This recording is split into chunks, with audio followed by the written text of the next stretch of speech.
Today, we're going to talk about a man who tried, almost single-handedly, to drag a fractured, feudal empire into the modern world. He was a visionary, a unifier, and a truly tragic hero. His dream for his country was just as big as his downfall was dramatic. This is the incredible story of Emperor Tewodros II of Ethiopia. And really, that's the question that sits at the very heart of this story, because it's the question that defined his entire life. I mean, just imagine it. You're faced with a country that's really only a country in name. Where do you even start? So to really get who this man was, you have to understand the world he was born into. And that world was a period in Ethiopian history called the Zemene Mesafint, which translates to the era of princes. Okay, so let's break this down. For about 100 years, Ethiopia had no real central government. None. All the power was split up between these ambitious regional warlords and nobles who were just constantly at each other's throats. It was a time of total division, constant war, and deep instability. This was the mess that Tewodros was born into. But, out of all that chaos, a single figure emerges. Someone who was destined, or at the very least believed he was destined, to change absolutely everything. And what's so amazing about his story is that he wasn't born into the elite. This guy was an outsider. He was born Kasahelu, and at one point, he was even an outlaw. He didn't have some royal claim to power. He had to build it from scratch, using his own military genius and this incredible charisma that made people want to follow him. And just look at this timeline. It shows you just how incredibly fast his rise was. He starts out as a military leader in the 1840s, and then, one by one, he just systematically takes down all the major warlords. By 1855, he had done what everyone thought was impossible. He'd unified the country enough to be crowned Emperor of Ethiopia. His choice of name was no accident. It was a brilliant political move. By calling himself Tewodros, he was connecting himself to this really powerful, well-known prophecy about a righteous king who would come and end all the chaos and kick off a new golden age. He was basically telling the people, hey, I'm the guy you've all been waiting for.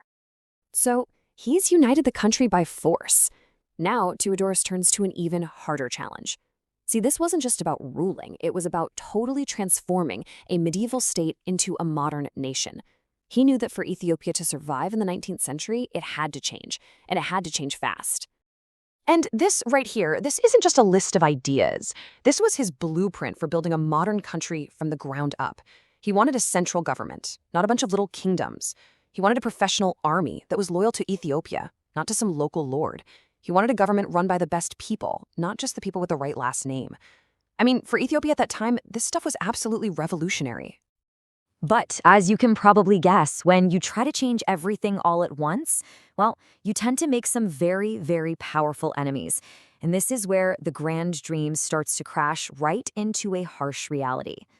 Right, so the key thing to get here is that the very people whose power he was trying to take away, the nobles, the powerful church leaders, they didn't just step aside and say, okay, sounds good. No way. They fought back hard.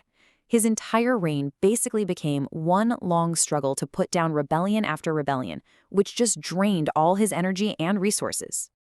So while he's fighting all these enemies at home, Tewodros looks for allies abroad. He saw Great Britain as this other Christian modern powerhouse. He figured an alliance with them could get him the technology and the help he needed to finally finish his reforms.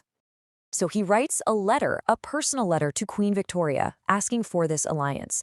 But from the perspective of the massive British Empire, this emperor from some faraway African kingdom, he just wasn't a priority. His letters were basically filed away and forgotten. He was ignored. For a proud man like Tewodros, this was the ultimate slap in the face. He felt disrespected by the British and betrayed by his own people. So he made a decision, a really fateful one. He arrested the British consul and a few other Europeans and held them hostage, thinking this would force Britain to finally pay attention to him. Well, he wanted their attention, and boy, did he get it. Just not at all in the way he'd hoped. Instead of a letter, he got a military response from the most powerful nation on the planet. And that single decision, a decision born from pride and feeling totally alone, leads us straight to the tragic, final chapter of Tewodros' life, the final standoff at his mountain fortress, Magdala. The British did not mess around. Their response was overwhelming. A huge, modern army landed and marched right into the heart of his country. And what's even more heartbreaking, many of Tewodros' old enemies, the very nobles he'd been fighting for years, they actively helped the British, seeing this as their chance to finally get rid of him for good.